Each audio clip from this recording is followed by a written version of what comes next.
Originality is a word that I want to talk about today. I've spoken about it in the past, usually in a negative light. There are many shows out there that don't have much of it, instead relying on what was good in the past to hoist their series into greater prominence. You know, without doing anything different from what's already available. Or other shows that outright copy characters and plotlines due to laziness or production issues. But I wanted to talk about it in regards to today's show because you don't want to aim for a series that is 100% original.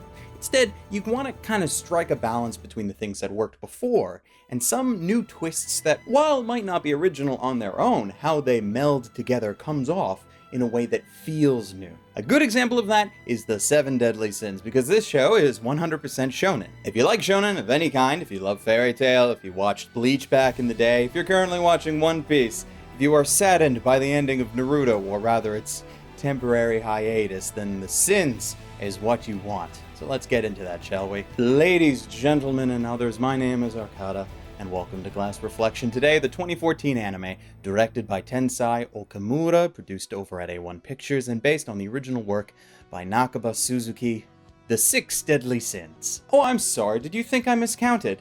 I assure you, I didn't. So let's jam.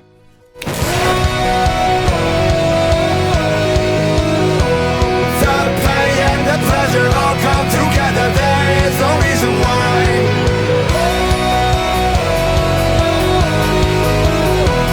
The pain and the pleasure all come together, there's no reason why.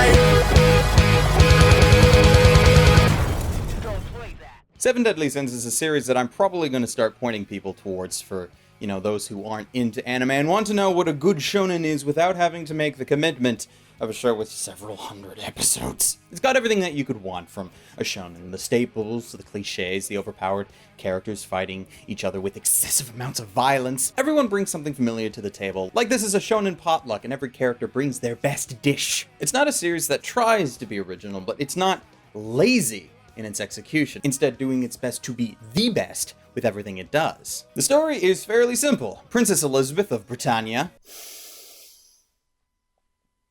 Okay, I'm good. Elizabeth's family has been subject to a military coup from the kingdom's holy knights. Her father and sister were imprisoned, and the blame for everything was placed firmly on the kingdom's strongest fighters, the 7 Deadly Sins. Elizabeth, believing this whole thing to be false, heads out on her own to seek out the Sins who have been in hiding for the last 10 years since all this shit went down. Eventually, she finds Meliodas, who is the former captain of the Sins despite his childlike appearance, and the two of them set off to find Meliodas' former comrades and save the kingdom. All the Sins in the Holy Knights have been imbued with various superpowers that you would expect from a shonen, and most arcs revolve around various characters duking it out for dominance, despite death never really happening. What I really liked about the show, especially its introduction, was how quickly it got good. Like normally when you talk about shonen anime, it's fairly common for there to be a particular number of episodes or arcs that you need to get through in the beginning before the show actually becomes enjoyable. For example, back in the day when people told me I needed to go watch Bleach, I was told specifically that I'm not allowed to say that the show sucks until I got to the Soul Society arc, which doesn't kick in until episode 21. Conversely, by episode 21 of Sins, the show's almost over. What made it grab me so well is kind of hard to explain. It's more like a feeling. Like, you know you've been grabbed by a show when the ending credits of an episode kick in and you could swear that you only just started an episode.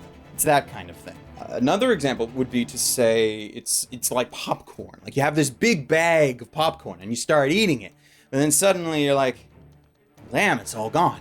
Where did it go? But also like popcorn, as enjoyable as it is, there are only certain times they actually feel like having it. So let's start looking at some of its problems. Starting with Meliodas as a main character. It's mostly in the early arcs where this is apparent, but he is far too OP.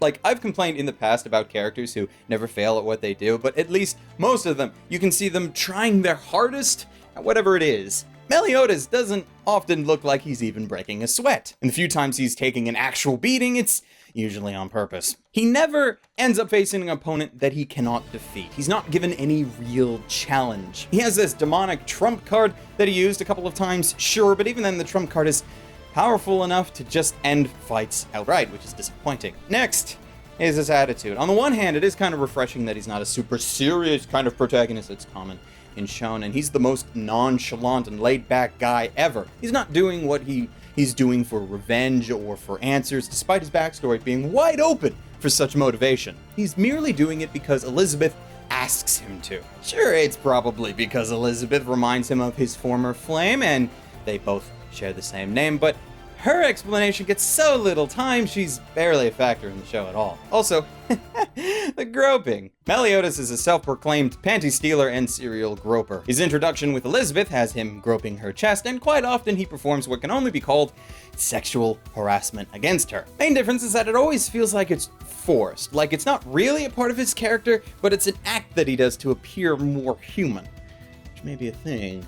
We'll see if the show actually continues. The other kind of disconcerting thing is how the harassment is actually handled. Normally, in any other show, such actions would be responded immediately with a slap, a beatdown, or heavy object to the face, Lupin III style. But that never happens here, mostly because I actually think Elizabeth enjoys it. The closest thing that Meliodas gets to a reprimand is usually an anger-induced attack from Deanne, the sin of envy, but that's kind of her character description, and she's only doing it because she's not the one getting the harassment. Princess Elizabeth is the second problem I have, character-wise, mostly in large part because beyond being a very weak driving force for the plot, her actual use in the story is minimal. I would just call her the token fanservice character of the series, but that depresses me considering how badass most other shonen fanservice characters end up being. Their job in the show is usually relegated to being an onlooker to the action at best, damsel in distress at worst. Oh yeah, and she works as a waitress in Meliodas' bar. That's good princessing right there. But back to what I said about the originality thing. There are other examples that just work. For example, Bon, the sin of greed. Why does he work? Because he's Greed, from Fullmetal Alchemist. Which is fine, because he plays it off so well. He's not a direct copy of Greed, obviously, but he has several motivating character traits that differ from Greed, which is what make him work. The Greed of Fullmetal Alchemist would have no want or desire to really fight with the sins of the show. It doesn't benefit him, but Bon, well, he's able to work outside of his greed, even if at times it still looks like he's being selfish. The only other negative I have for him is similar to Meliodas. Bon is immortal, and it's rare that he has any real kind of challenge. The best challenge the show gave him was when him and Meliodas fight off in the tournament arc. Oh yeah, and there's a tournament arc that's used as another excuse for the sins to fight each other. Not that it really needed to give them a reason, as they already did it so much, which is another thing. I don't mean to beat on this show as much as I am, it's just fun to do. But the Sins are really the only characters that can fight each other on an equal playing field, so the show comes up with every possible excuse to get them to fight. From misdirection to the tournament, to everybody having collective amnesia on what each Sin looks like. It's kind of a running thing that the wanted posters of the Sins look nothing like the Sins usually do, to the point where even the Sins forgot what each other looks like. It's something that got old quite fast for me, honestly. But back to the good bits. A1 Pictures did a phenomenal job with the action animation. It kind of reminds me of why, if I ever had to pick a long-running shonen to watch, it would be Fairy Tail, another show that they did. Just because, you know, I liked how they handled the production. Also because the music in Fairy Tail was amazing, which, sidetrack, I didn't know that Hiroyuki Sawano did the music for Seven Deadly Sins until I looked it up. It sounds nothing like his other work. Though I think I didn't recognize him because the series is missing that one overused vocal track. The one with the beat drop that he uses all the time, always. You know the one. You do. Anyway, back to the animation. I was quite impressed with what they did, and also just the direction of the action. It's something I didn't expect coming from Okamura. Like, this is the guy who created Darker Than Black, who directed Wolf's Rain. It's not the guy I would have thought to do an amazing job directing this happy-go-lucky shonen, but damn did he do a good job. Like, I'm just gonna have some of my favorite action bits playing for the last little bit, because man, they were fun to watch. Shame that there were some animation dips occasionally when action was not a thing happening at those moments. So, final thoughts. Like, I figure that me saying that I would recommend it to people to watch it like I did earlier, for those who have never watched shonen, kind of gave my recommendation away. But yes, it has its flaws, but those flaws don't take away from the final product enough for me to say that it's not worth the watch, because it definitely is. As such, I give it the official Glass Reflection recommendation to buy it. Not that it's possible to do so at the time of this video. The license for the show is kind of confusing, because officially it's been licensed by Aniplex of America. However, it's kind of a Netflix exclusive title, to the point where Netflix is touting it as a Netflix original, similar to all those other live-action shows that they produce. Which is odd, considering they didn't seem to actually help produce the show at all.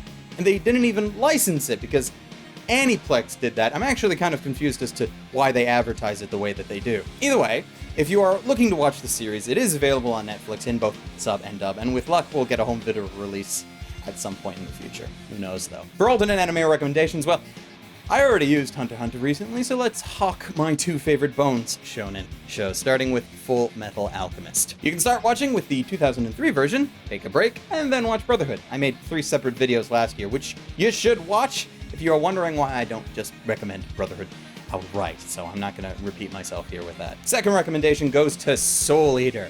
Many people hate this series for, its anime-only ending, but if you are like me and don't give a care about the manga, then it's an enjoyable romp, and it was honestly my favorite shonen series for several years. Between those two, you should hopefully find something to your liking. Finally, I would like to thank all of my patrons, including Jocelyn Atkins, Ludika Adachi, Calhoun Boy, Victor Ekmark, Nikolai Gray, and Joshua Garcia, without which I would not be able to produce these videos to the same extent that I would like.